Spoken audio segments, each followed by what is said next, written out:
The bell rings at Riverside High, signaling a new school day. But for Elijah Brooks, the only black student in the class, it marks the start of a silent challenge. Sneaky glances, the teacher's cold demeanor, and a tension thick enough to make every passing minute feel heavy. On the surface, it's order, but beneath lies prejudice, hidden too long. That is, until an unexpected event unfolds, enough to lay it all bare. Before diving into the story, comment where you're watching from, and don't forget to subscribe, so you won't miss the latest stories. Standing at the front of the class is Miss Diane Foster, the literature teacher, her stern figure clad in a crisp white shirt and blonde hair tied tightly back. Her blue eyes scan the room, sharp as a blade, lingering longer when they meet Elijah's. That gaze isn't outright hostile, but it's probing, as if she's sizing him up before he even opens his book. Elijah sits up straight,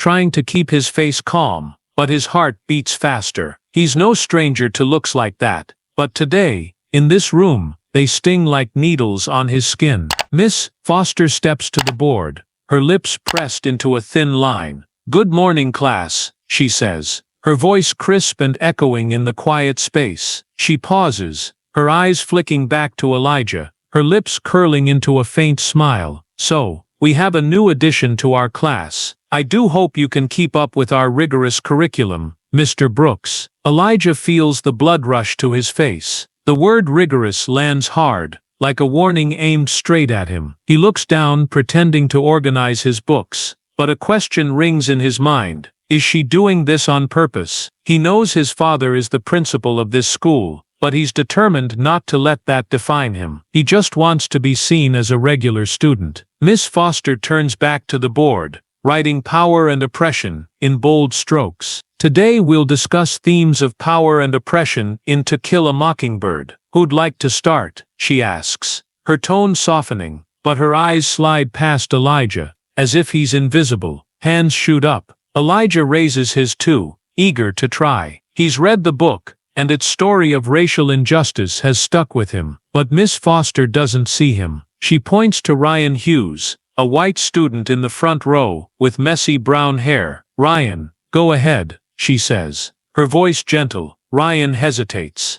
"Powers when someone's stronger, like Atticus, right?" It's a simple take, but Miss Foster nods, smiling. "Good job, Ryan. Anyone else?" Elijah lifts his hand higher, trying to catch her eye, but Miss Foster calls on Claire Morgan, a white girl with loosely tied hair, sitting near the window. Claire mumbles something about morality, her voice shaky. Miss Foster praises her, beaming. Elijah feels a heat rising in his chest. He knows he's being ignored, and it's no accident. Finally, with no hands left, Miss Foster turns to Elijah, her smile turning sharp. "Mr. Brooks," she says, her voice dripping with false sweetness. "Anything to add?" Elijah takes a deep breath, keeping his tone steady. "I think the story shows systemic racial injustice, the way society treats people like Tom Robinson. It's not just personal, it's a whole system." The literature class at Riverside High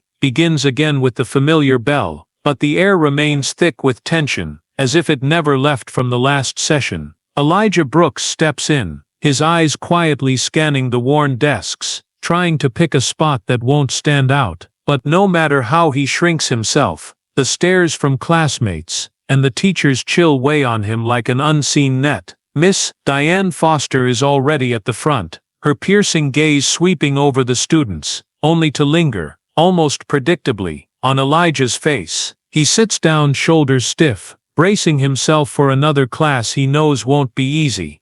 Sure enough, things escalate fast. During a discussion on a classic work of literature, Elijah boldly shares his view on the layers of injustice he sees, tying the book's story to the raw realities of society. Miss Foster raises an eyebrow, her lips tightening coldly. "Systemic racial injustice?" she repeats, her voice laced with sarcasm. "Mr. Brooks, I'm afraid you're confusing this classic novel with some modern political agenda." With that, she turns back to the board, scribbling a few more lines, as if his words are just a distant echo, not worth hearing. In that moment, the room falls silent. not out of agreement, but because everyone senses something has crossed a line. Miss Foster taps her ruler lightly on the desk, pulling the class's attention. "Today," she says, her voice sharp yet coated with fake sweetness, "we'll continue discussing power and oppression in To Kill a Mockingbird. Who wants to start?"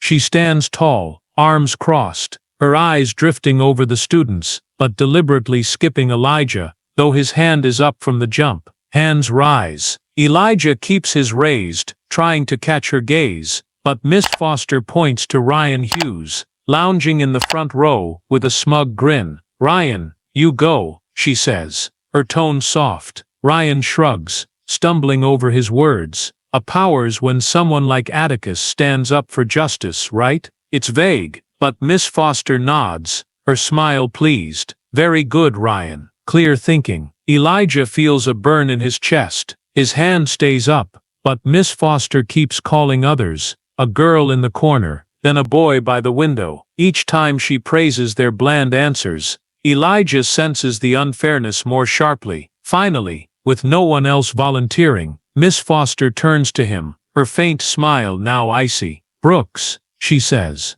her voice syrupy enough to prickle. "Anything to contribute?" Elijah sits up straighter, his voice calm but firm. "I think the story shows systemic racial injustice, the way society treats Tom Robinson. It's not just personal, it's a whole system of oppression." Miss Foster's eyebrow lifts, her lips pressing tight. "Systemic racial injustice," she echoes, dripping with mockery. "Mr. Brooks, I'm afraid you're mixing this classic novel with some modern political agenda." She pauses, her stare cutting through him like a blade. "You should focus on understanding the text as it's written, not forcing your own ideas into it." The room goes quiet. Some students, like Claire Morgan, look down, their eyes flickering with unease as they glance at Elijah. Claire, near the window, with her loosely tied hair, grips her pen like she wants to speak, but can't. Meanwhile, Ryan Hughes snickers, whispering to the kid next to him, sparking a few more laughs. Elijah feels the blood rush to his face, anger flaring in his chest, but he clenches his fists, forcing himself to stay cool. He can't let Miss Foster see him crack. Miss Foster turns back to the board, her marker squeaking as she writes. "Now, let's discuss the real themes the author meant to convey," she says, her tone hardening. "Who can talk about the mockingbird symbol?" Elijah raises his hand again, refusing to be sidelined, but Miss Foster skips him, calling a girl in the back, who offers a basic take on the mockingbird as innocence. Miss Foster nods, praising her. Elijah feels the room's air pressing down on his shoulders. Every time he tries to speak, Miss Foster shuts him out, like his voice doesn't belong. The class grows stifling. Claire sneaks a glance at Elijah, her eyes full of sympathy, but she says nothing, just scribbles in her notebook. Ryan and a few others swap amused looks, like they're waiting for Miss Foster's next move. Elijah feels the isolation, but he won't let it sink him. He opens his notebook, writing line after line with care, each word a silent vow that he won't give up. As Miss Foster lectures on, she keeps ignoring Elijah's raised hand, treating him like a ghost. "Focus on the literature, everyone," she says coolly. "Don't let stray ideas muddle the lesson." The words arrow straight at Elijah, but he grits his teeth, eyes locked on her. He knows she's trying to shrink him, but he won't let her win. The session drags on, each minute heavy. When the bell rings, students spill out, leaving Elijah lingering a moment, still clutching his pen. Devin Carter, his black friend with a playful grin, claps his shoulder as he passes. "Foster's always like that, man," Devin whispers. "Don't let her get to you." The bell rings again, signaling another literature class. Elijah steps in, his shoulders sagging slightly under his backpack's weight, but his eyes stay resolute. The room's air is as thick as ever, maybe heavier, like a storm waiting to break. The old wooden desks, the stained whiteboard, and the dim window light do nothing to ease the tension. Elijah picks his usual spot mid-class, trying to blend in, but he knows the sneaky looks are on him, not just from classmates, but from Miss Diane Foster, stern as ever at the front. Miss Foster stands with arms crossed, her blue eyes slicing through the room, lingering on Elijah with a challenging glint, like she's daring him to slip up. Elijah sits tall, hands light on the desk, steeling himself for another tough round. He's used to her jabs, but today, he senses she's ready to push it further. Class, Miss Foster starts, her voice sharp yet syrupy. We're continuing with To Kill a Mockingbird today. I want your takes on the mockingbird symbol. Any thoughts? She stands rigid, lips a thin line, her gaze sweeping over the students, but dodging Elijah. Even though his hands up first, hands pop up.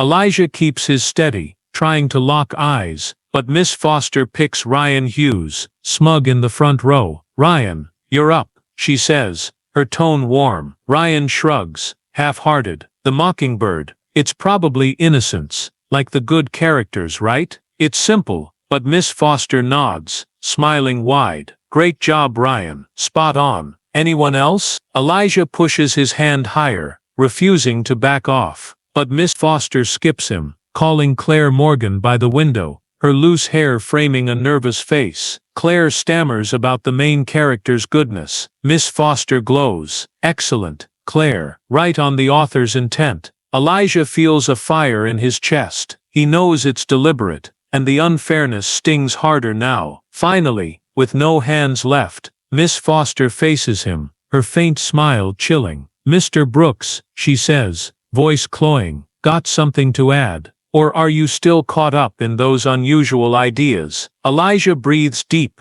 voice steady and sure. I think the mockingbird's not just innocence. It's people society crushes because of their skin, like Tom Robinson. It shows racial injustice is core to the story. Miss Foster's eyebrow arches, lips tightening. That's enough, Mr. Brooks, she snaps. Icy. I've said before we're here for literature, not to twist this classic with your misguided notions. She waves a hand, dismissing his point entirely. Maybe focus on grasping the text as written, not sneaking in your own thoughts.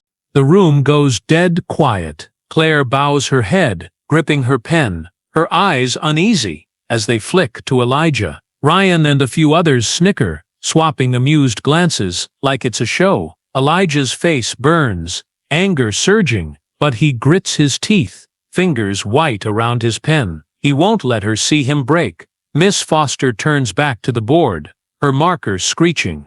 Now, let's tackle the story's real themes, she says, voice firm. More on the mockingbird symbol. Dara's got something, she calls others, breezing past Elijah's hand, like he's not there. Her message is loud. His voice doesn't count here. The air grows thick. Claire steals a look at Elijah, sympathy in her eyes, but she stays mute, scribbling away. Ryan and his crew keep up their smirks, waiting for Miss Foster's next jab. A few, like Devin Carter in the corner, shake their heads as Elijah's brushed off again. Elijah feels the isolation, but he won't drown in it. He flips open his notebook, writing carefully, each word a quiet pledge to keep going. He knows she wants him small, but his eyes stay on her, a silent challenge that makes her falter, just for a second. Near the end, Miss Foster announces a group project, her voice cold. I'll assign the groups. We wouldn't want anyone feeling out of place, would we? The words stab at Elijah,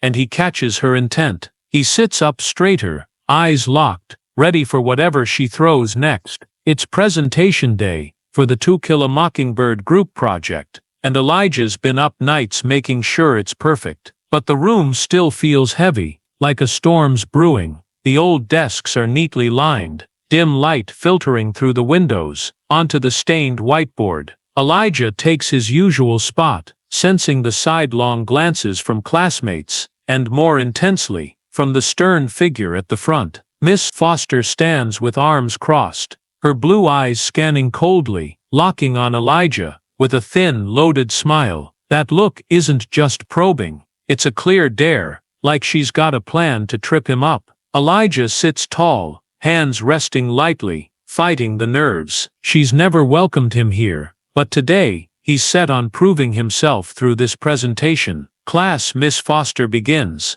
her voice sharp but sugary. Today's your project presentations on To Kill a Mockingbird. I expect sharp analysis, true to the text. She pauses, eyes on Elijah, her smile icy, and I hope some of you keep it on track, not veering into unfit ideas. Elijah's face heats up, her words target him, echoing her old digs at his racial injustice takes. He clenches his fists, but his gaze holds steady, defiant. He prepped this solo. His group, assigned by Miss Foster, barely helped. His focus is racial injustice in the story, and its modern echo, a topic he knows she'll hate, but he won't back down. Miss Foster starts calling groups. Ryan Hughes's crew goes first, tossing out a shallow take on Atticus Finch's morals. It's thin, but Miss Foster nods repeatedly, praising. Outstanding, Ryan, she says, beaming, clear and on point.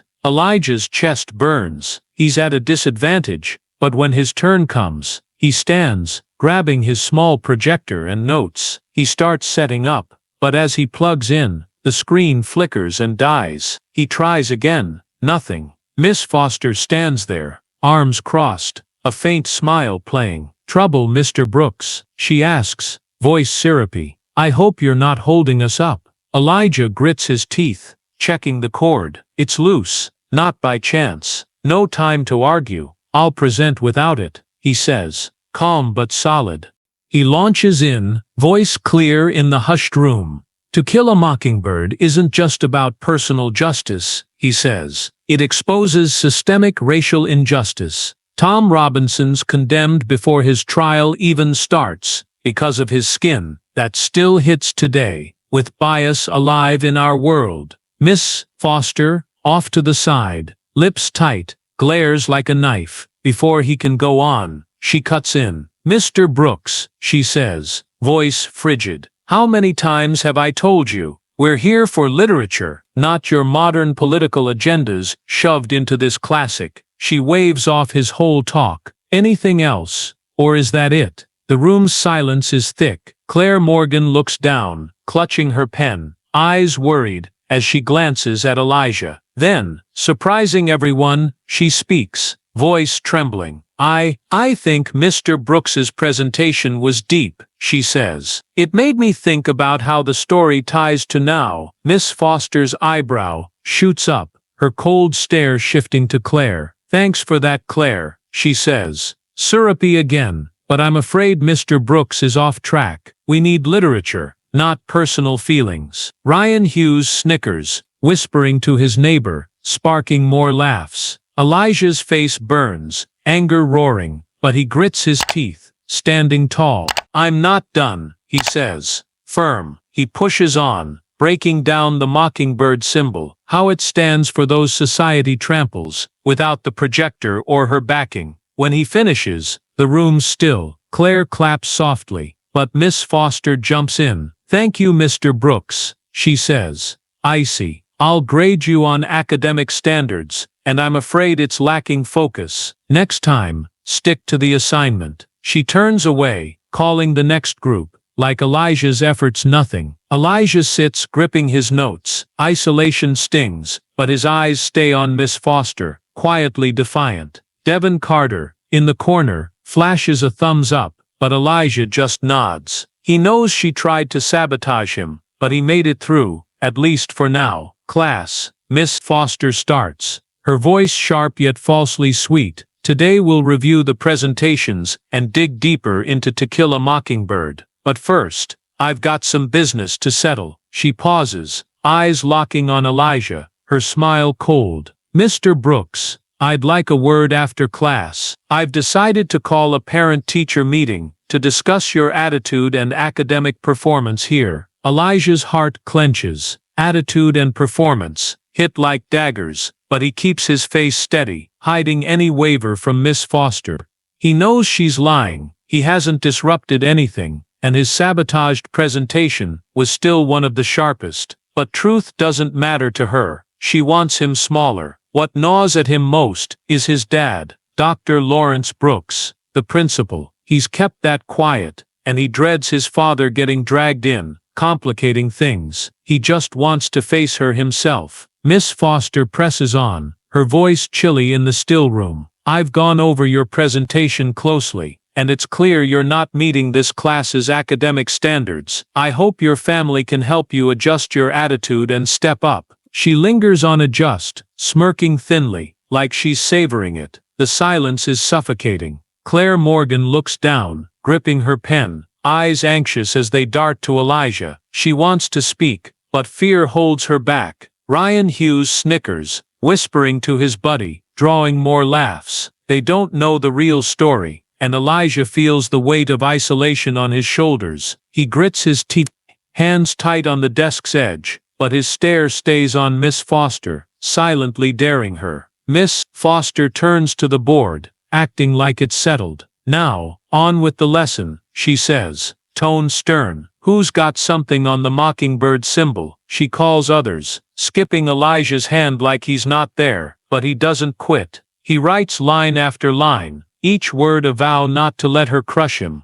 The class drags in heavy air. When the bell rings, students bolt, but Miss Foster signals Elijah to stay. She stands at her desk, arms crossed, eyes piercing. "Mr. Brooks," she says, voice cloying, "I've sent for that parent meeting. I hope your family agrees with my take on your disruptive behavior and poor skills." Elijah stands tall, meeting her gaze. "I haven't disrupted anything," he says, calm but sure, "and I gave my best on that presentation, even if you didn't give me a fair shot." Miss Foster's eyebrow lifts, her smile sharpening. "Arguing back, Mr. Brooks?" she asks. "That just proves my point. I'm looking forward to meeting your parents soon." She turns away, ending it. Elijah lingers a moment, gripping his backpack strap. Anger flares, but he reins it in, eyes steady. As he steps out, Devin Carter waits in the hall. "Foster's nuts." Devin whispers, "What's your move?" Elijah sighs, voice low, "I don't know. If my dad finds out." He trails off, unwilling to say more. He doesn't want to disappoint his father, but he doesn't want him stepping in either. The bell rings, kicking off another literature class. Elijah steps in, shoulders tense, eyes a mix of resolve and worry. After yesterday's parent meeting threat, he knows today's different. The room's air is thicker than ever, like it's bracing for a blow. Miss Foster stands with arms crossed, her blue eyes slicing through, landing on Elijah with a smug, thin smile that looks certain now, like she's got it all locked down and is just waiting to drop the hammer. "Class," Miss Foster begins, voice sharp but syrupy. "We're continuing with To Kill a Mockingbird today, but first,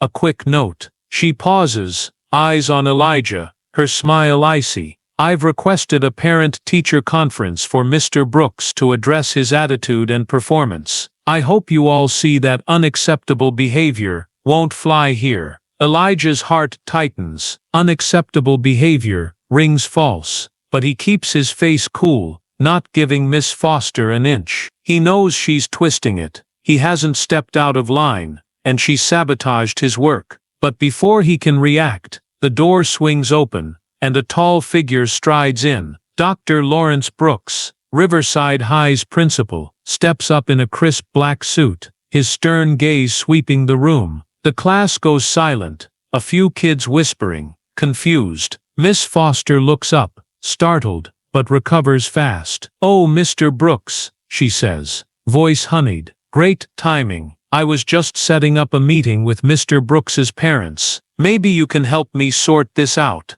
Elijah's blood drains. He glances at his dad, eyes flickering with nerves, but Dr. Brooks gives him a subtle nod, a quiet reassurance. He knows his father got the request, and now it's about to blow up. Elijah stays put, gripping the desk, waiting. Dr. Brooks steps center, voice low and steady. "I hear there's an issue with a student here, Miss Foster. I'd like details." Miss Foster smiles, stepping closer, confident. "Yes, sir," she says, voice sugary. "Mr. Brooks has been disruptive and academically weak. His presentation's a prime example, off-topic, shallow, pushing personal views. His family needs to step in to fix this behavior." The silence is thick. Claire Morgan looks down, pen tight in her hand, eyes worried for Elijah. Ryan Hughes snickers, whispering, enjoying the drama. But Elijah's chest flares with anger, though he stays quiet, eyes on his dad.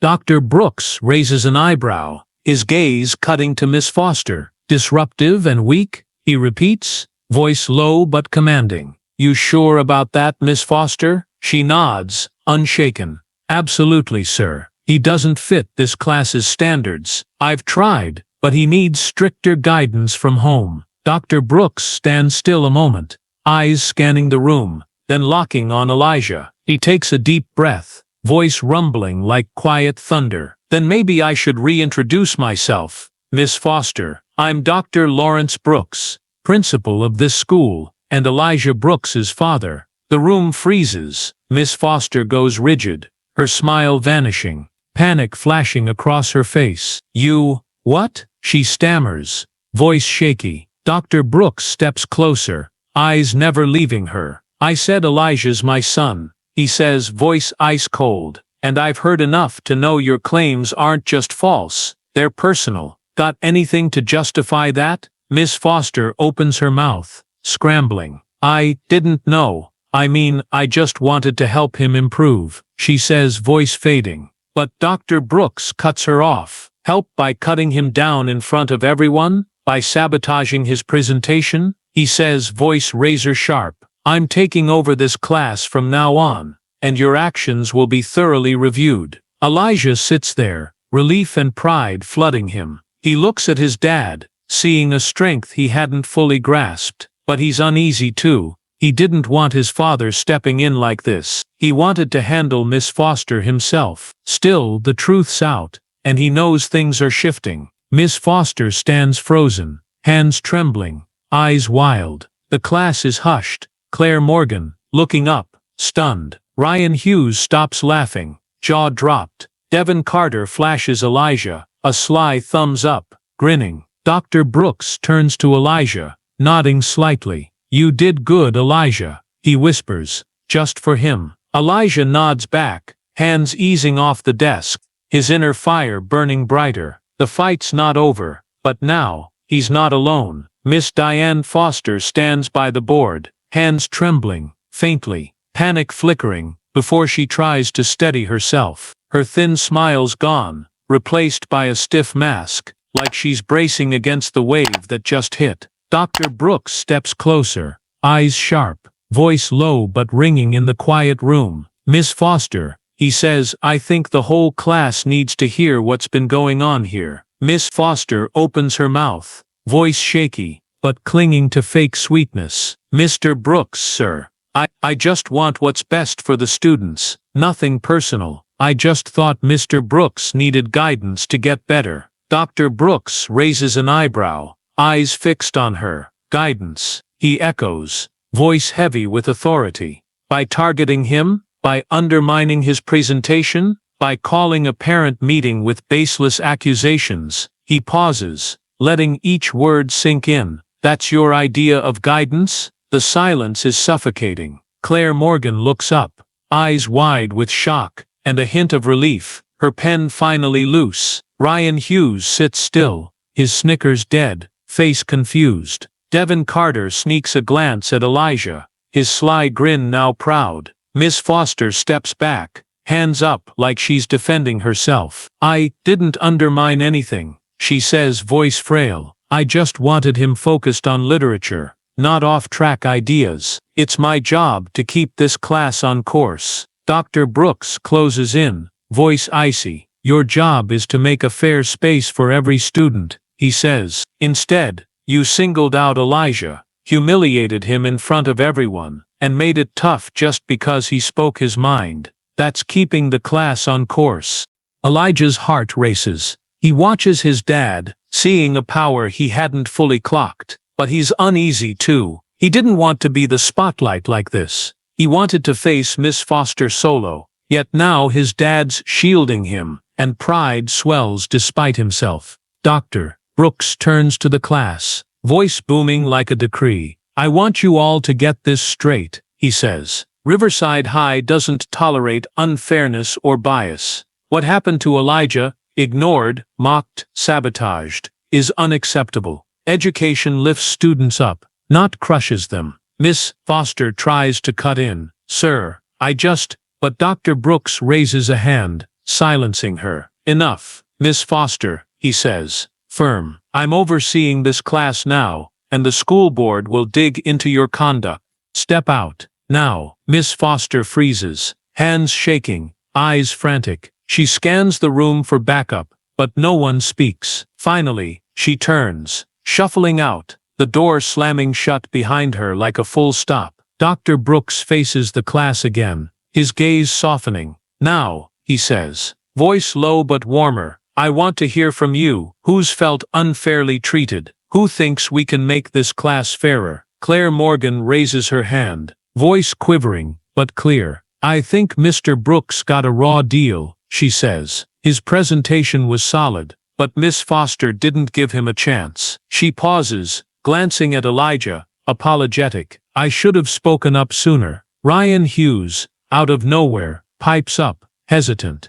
Me too, he says, eyes down. I laughed at him, but I was wrong. Miss Foster always favored us. Elijah stares, surprise mixing with relief. He didn't expect Claire or Ryan to speak, but their words cut through the isolation he'd felt. Dr. Brooks nods, a flicker of approval in his eyes. Thank you, he says. Honesty's the first step to fixing this. We'll do better, starting today. The bell rings, kids spill out, but Elijah hangs back, watching his dad. Dr. Brooks steps over, hand on his shoulder. You were strong, Elijah, he whispers. I'm proud of you. Elijah nods, hands fully relaxed, his fire blazing brighter. The struggle's not done, but now he feels the support around him, and more than ever, within himself. Word spreads fast. Miss Diane Foster's out, fired by the school board, after Dr. Lawrence Brooks launched a full investigation. Her false claims, bias, and sabotage of Elijah's presentation got nailed down with testimony from students, including Claire Morgan and, shockingly, Ryan Hughes. The board didn't stop there. They rolled out diversity and equity training for all teachers at Riverside High. A culture club sprang up too, led by Elijah and Claire, to get kids talking about stuff like injustice and inclusion. In class, Elijah's no longer a ghost. When he raises his hand, the new teacher, a young woman with a warm voice, listens, nodding at his To Kill a Mockingbird takes. Claire sits by him often, her shy smile bolder, like she's found her nerve after speaking out. Ryan, still awkward, chats with Elijah after class sometimes, owning up to his old jabs. I didn't get how bad it was, Ryan says, voice low. Sorry man, for real. Elijah nods, letting it go. He knows change takes time, and Ryan's trying. One afternoon, post-class, Elijah stands out front, watching kids mill around. Devin Carter slaps his shoulder, grin wicked as ever. You pulled it off, Brooks, Devin says. Foster's gone, and the whole school's buzzing about you. Elijah smirks, shaking his head. Wasn't just me, he says. Dad, Claire, even Ryan, they all pitched in. At home, Dr. Lawrence Brooks waits in the living room, suit swapped, for a casual shirt. He eyes Elijah, pride and firmness in his gaze. You were tough, Elijah, he says, voice deep and warm, but don't think it's over. Justice is a long haul, and you've got more fights ahead. Elijah nods, hands in pockets. I know, Dad, he says, but this time, I'm not scared. Dr. Brooks smiles, hand on his shoulder. That's all I could ask. The club's first Culture Fest hits soon after. Elijah stands before a crowd, voice steady. We can't fix the past, he says, but we can make the present fairer. Riverside High is home for all of us, and everyone deserves a voice. Applause erupts from Claire, Ryan, Devin, dozens more. Proof he's not alone anymore. Stepping down, Elijah pauses, scanning the yard. He recalls those first days, Ms. Foster's prying stares, Ryan's snickers, the classroom's heavy silence. It's distant now. He pushed through, not just for himself, but to shift this place. The fire in him still burns, but it's not just defiance anymore, it's hope. Elijah Brooks's story, at Riverside High, mirrors real issues in the U.S. today, racial bias, and educational inequity, that linger despite strides toward equality. A black kid new to a school in Pineview, Georgia, Elijah faces Miss Diane Foster's sarcasm and discrimination. She shuts down his views on racial injustice in To Kill a Mockingbird, even sabotages his presentation for daring to speak truth. It's like how many black students in America still get underrated or hit invisible walls in classrooms where bias hides behind academic standards. Dr. Lawrence Brooks's intervention, his dad and the principal, plus the fallout, Foster's firing, diversity training, a culture club, shows the power of speaking out and collective action, something minority communities in the U.S. often lean on for justice. The takeaway: persistence and guts against unfairness can spark real change, but it takes backup from your crew and those in charge. Elijah never quit, even isolated, scribbling notes to hold his anger, standing tall when his work got trashed. Claire and Ryan, once quiet or mocking, eventually spoke up, proving empathy and attitude shifts from others matter big time. In today's America, apply this by calling out injustice wherever you spot it: school, work, your block, and rounding up allies, like Elijah did with his dad and friends. Stay patient but fierce, and know every small move, like him starting that culture club, builds a fairer world. If Elijah's story fires you up, subscribe to follow the fight for justice and change at Riverside High. Thanks for sticking with us. See you in the next video, with more stories that hit home.